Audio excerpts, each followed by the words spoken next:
Hi everyone, I am here with my friend Alexis Ohanian, co-founder of Reddit, an investor and also a founder of VC Fund 776. Alexis, thanks for being here. Thank you for having me, Megan. Feels very official, different from our normal chats. I'm glad that you're here, and what we're talking about today is obviously so important and something that you are so knowledgeable in, obviously as a founder with Reddit, but I think if you don't mind, we can jump right into it because it made a lot of news and garnered attention when you decided to step back from your board seat at Reddit and instead to ask that they give that seat to a person of color, and specifically someone who is Black. And I think, that resonated with people in a huge way, especially because you said you were doing it because you were inspired by your daughter, Olympia. Can you tell us a little bit about the thinking behind that and what it's been since you made that choice? Yeah, well, I just remarked recently on Twitter that given that I am still getting hate mail about it, I knew I made the right choice. Because sadly, we're at a place in this country where there is still a lot of work to be done, a lot of work to be done. And when I looked at positions that I occupied, especially one, Reddit is a multi-billion-dollar company, has a lot of influence on the world, especially in the United States. And and I thought about the role that it plays and the role that all social media companies play in our society and the world that it's shaping for everyone, including, people like my daughter, like my wife.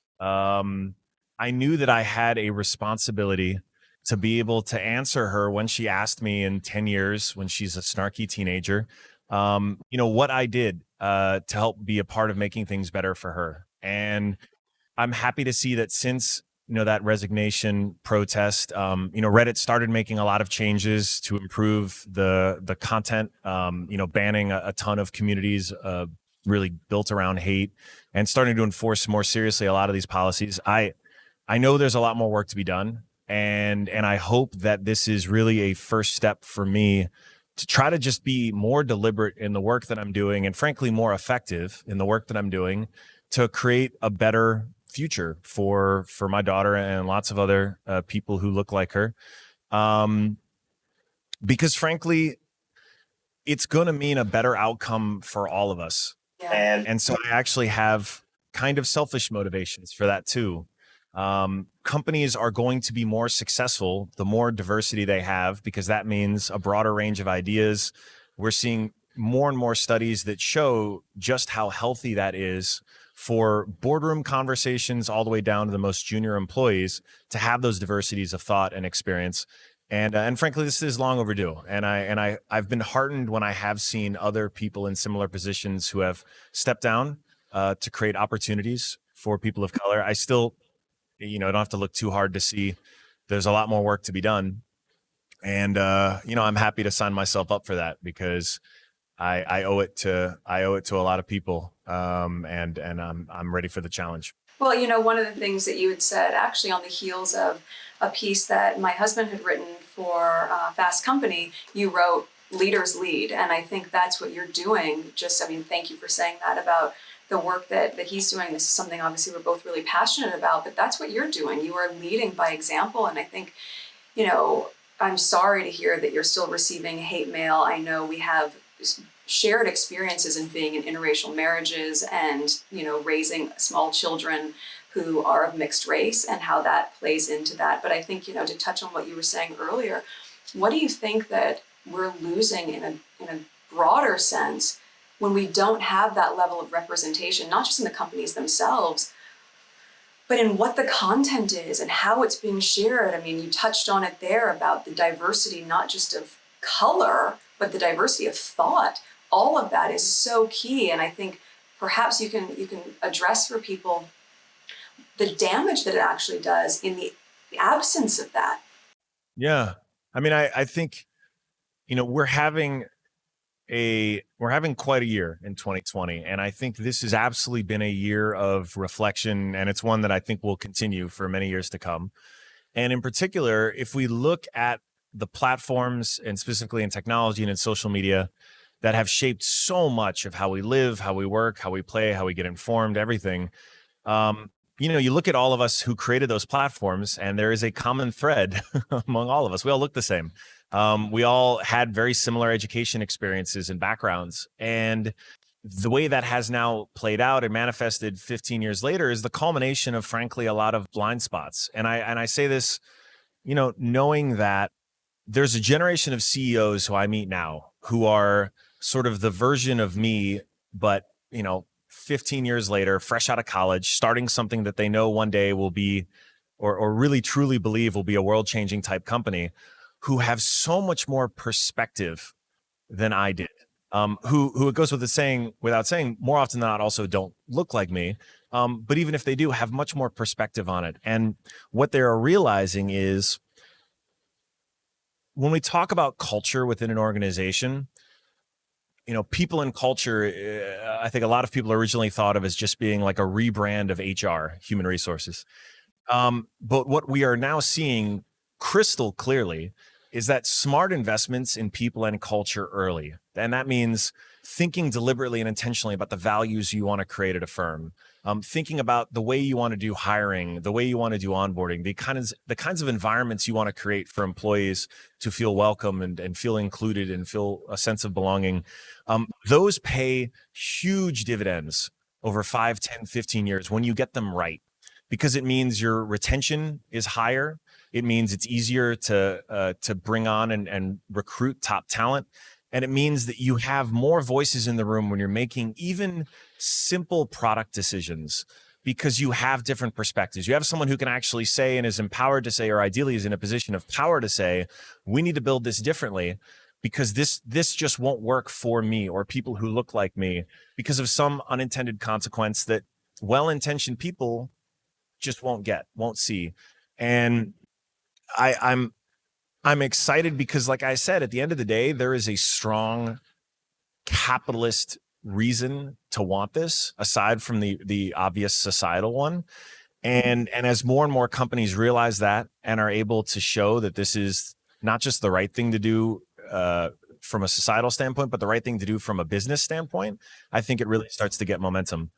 And it's important. This work, we're seeing the implications, or we're seeing the results of not doing it, and we can't get started soon enough.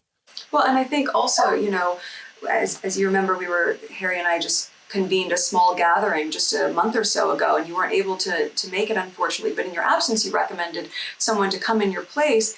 That I think was so beneficial for us to have that added perspective from John, because what he was able to share is in conjunction with, as you put it, it's almost like, if I knew then what I know now, how differently would Reddit look now if you had this sort of knowledge? And in knowing that, what you are trying to create right now, which I think is just so impressive and necessary, is speaking to all the things that you have from this learned experience, having seen what's happened through Reddit and other platforms. Can you touch on that a little bit? Yeah. And, John is the CEO of a company I invested in called Centropy. He took all of his experience building machine learning, so artificial intelligence, to basically teach robots how to read. And he used this to build a business he sold to Apple. He could have spent his remaining years just living a great, comfortable life there. But instead, he wanted to start a company to make social media safer for his children and for everyone's children. And we reached a breakthrough in the last couple of years, where technology is now actually capable of reading and understanding language in a way that it never could before. And so in the past, if you wanted to ban a racial epithet, you could by uploading, a list of 500 ways to type that word. And you'd do an okay job, but inevitably bad actors would find ways to slip through Yeah. And we still see examples of this to this day, where in the wake of Ahmaud Arbery being murdered, communities were using the word jogger as a racial epithet for the N-word. And without a lot of humans staying on top of it in community management, it's impossible to really try to keep tabs on. Now, thanks to this kind of technology, it can be detected in real time. When I look back at 15 years of building a platform like Reddit and all of our social media peers, and I look forward to the new sort of what's to come, investing in those types of tools, those trust and safety type of tools, is something that all of us, as an industry sort of put off, because what was most important was growth, and not far behind that was in revenue.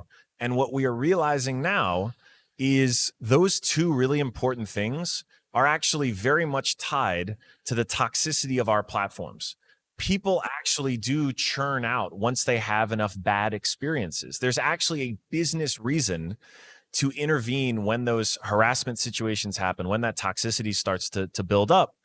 And now that we're finally connecting the dots as an industry, I think we'll start to see more change, but it hasn't happened fast enough. And frankly, it's sad on the one hand that it's had to become a business decision, but the fact that it is now sort of tied to the key drivers of the business, it means that it can't be undone. We now have to think of the trust and safety of our users just as importantly as we think about growth, and just as importantly as we think about revenue. Well, and also the trust and safety of the employees, right? Because I think building the technology that can help cite those things and help safeguard everyone is key. You think about moderators and what they're exposed to, and the psychological offshoring that happens for so many people. I was just reading about an employee of YouTube who has just filed a lawsuit for the post-traumatic stress they're experiencing because of the types of vitriol they have to read through without any emotional well-being support to go home with. Can you imagine carrying that every day? So it's everyone that ends up being affected by it, because someone has to tease through it, unless, as you say, what Centropy's doing, being able to find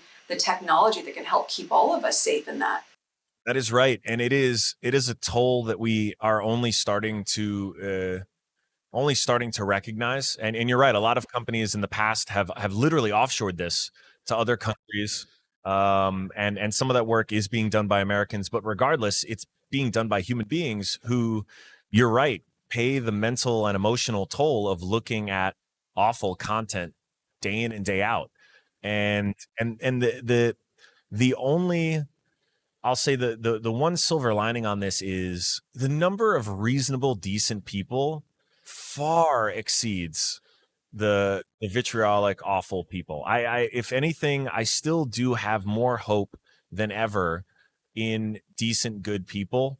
In spite of everything else, I still do believe that. And so part of this is about building the technology and building the tools to make sure that that small, vitriolic, awful group does not have a platform to spread their beliefs and spread that kind of hate. You're right. The good outweighs the bad, but my goodness, the bad can be so loud. The damage that happens as a result of that is just, I think you've talked about, and you tweeted it recently, that we haven't yet begun to realize the legacy and the effect that all of these platforms and what social media and what the online space is doing to all of us on a deeper level. And that's what I think people haven't realized. We're in it now, but we have a chance to get ourselves out of it. Mm-hmm.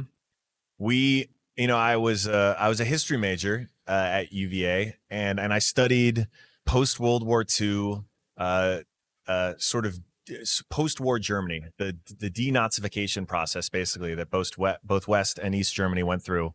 And I never thought it would serve me now 15 years later, but in a way it is, because I do think there's going to be some work that will need to be done to de-radicalize a generation, especially here in the United States, who, predominantly white, predominantly male, feeling very disaffected and sort of left behind and frustrated by a lot of things, and who found solace, who found community, who found kinship in dark corners that normalized really socially toxic behavior, whether it was racism or misogyny. I mean, you can sadly see this, and I think historians will have the receipts. They'll be able to see this sort of paper trail, and I think more and more of these stories are starting to surface, and more manifestos will be published, and we'll get a sort of much more raw and real and tragic glimpse into this. But I think that is going to be a lot of the important work of the next decade or so, to try to find ways not just to curb the abuse going forward, but also to sort of reintegrate folks who, have used these platforms to find community around some of the most vile things. And it is the gift and the curse of this technology, because we can now commune online in a way that it is really as real as offline. I think for a long time people were very skeptical that you could build a relationship with a stranger on the internet about your love of Pokemon that's just as real as your best friend at the office who you see every day or used to see every day. But the reality is, I think we all have examples now, and it's pretty statistically significant, of people who have built very close relationships and friendships with people they don't even know offline. Yes. Sometimes even closer than the ones they have in real life. Precisely. Yeah. And so if we can accept that and we understand that and we believe that, then it is not a leap to consider the effect of what this does for recruiting, what this does for those really abhorrent, awful sort of ideologies and communities that can be formed.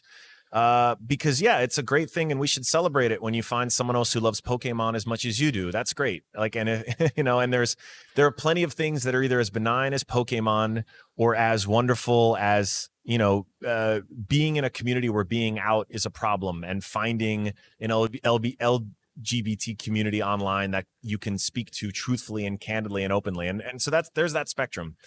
But those online relationships are just as real when they are negative. And what starts even almost sometimes gets waved off as being just a joke or, oh, that's just offensive humor, is a way to actually normalize really problematic behavior. And I think that's going to be the really difficult accounting that we'll have to have in the next 10 years, where we figure out how to bring a lot of those folks back to de-radicalize.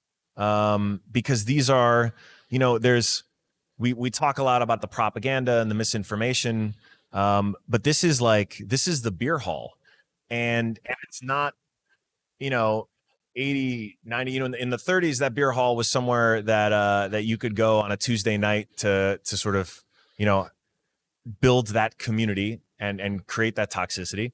But today, that beer hall is on our smartphone and we can visit it anytime we want to. We can be right back into that community setting and that sort of normalization anytime.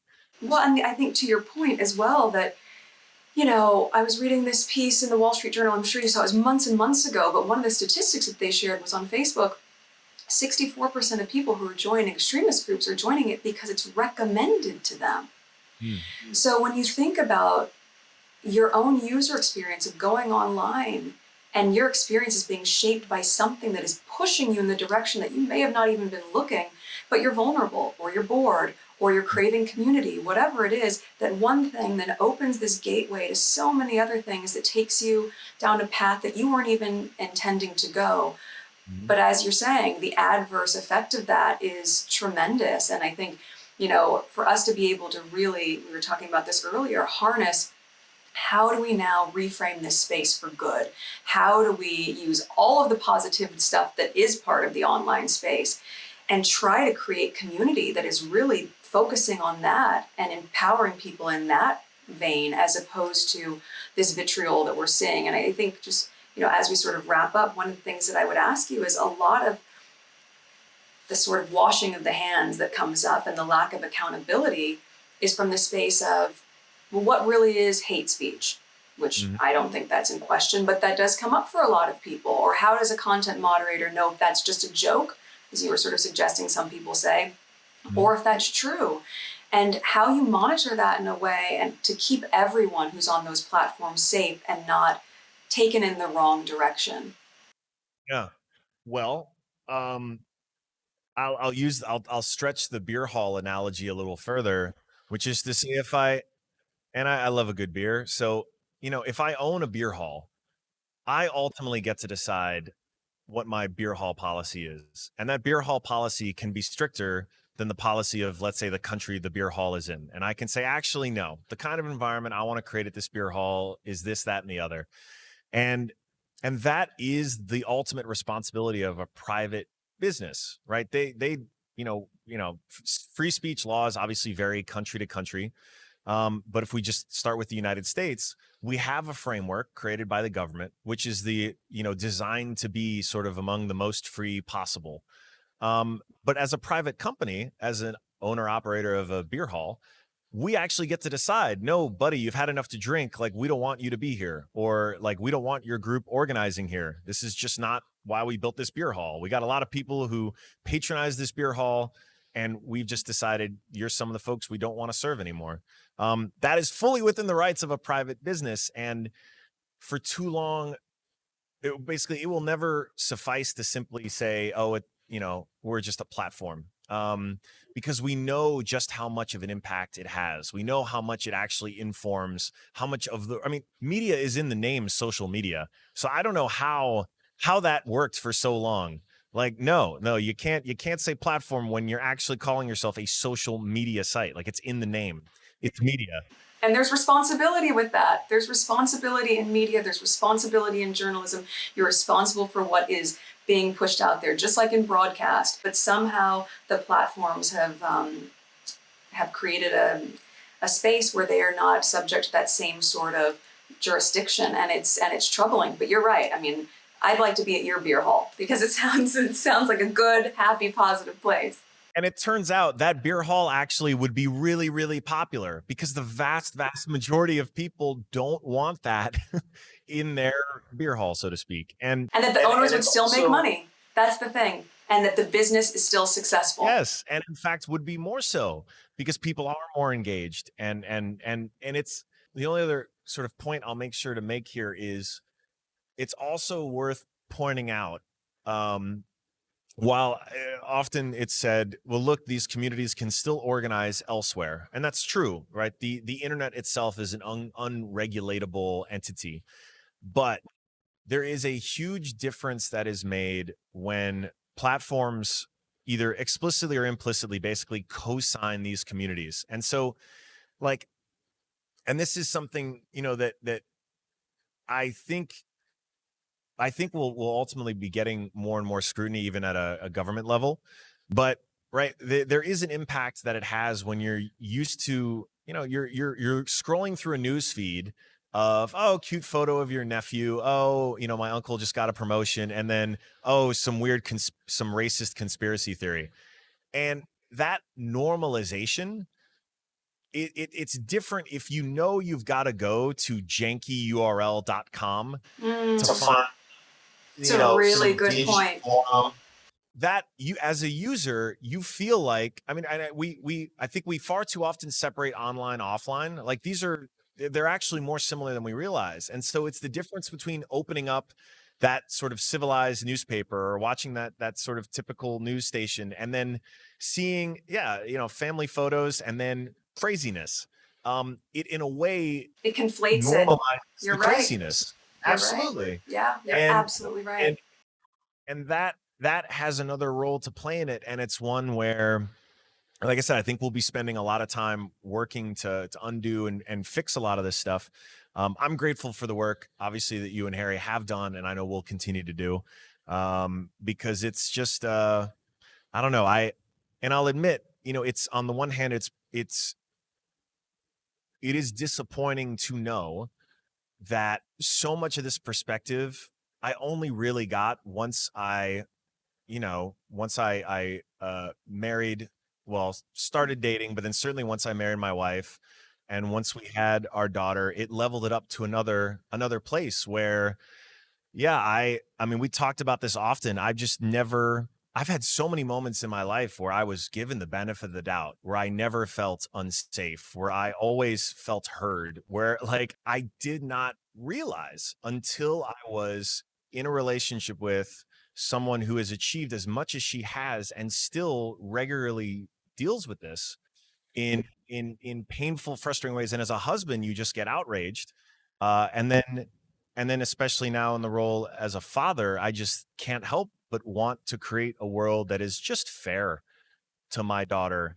And I know that that's lofty, but it's a thing worth striving toward. And, I'm going to work every day to get a little better. Thank you so much, honestly, and just all of your insight. I think it's going to help a lot of people to better understand why we're all so passionate about this, but mostly just thank you for doing the work and leading the way and finding solutions, not just for all of us, but for your little girl, for our little boy, for all of us. So we really appreciate it. Thank you.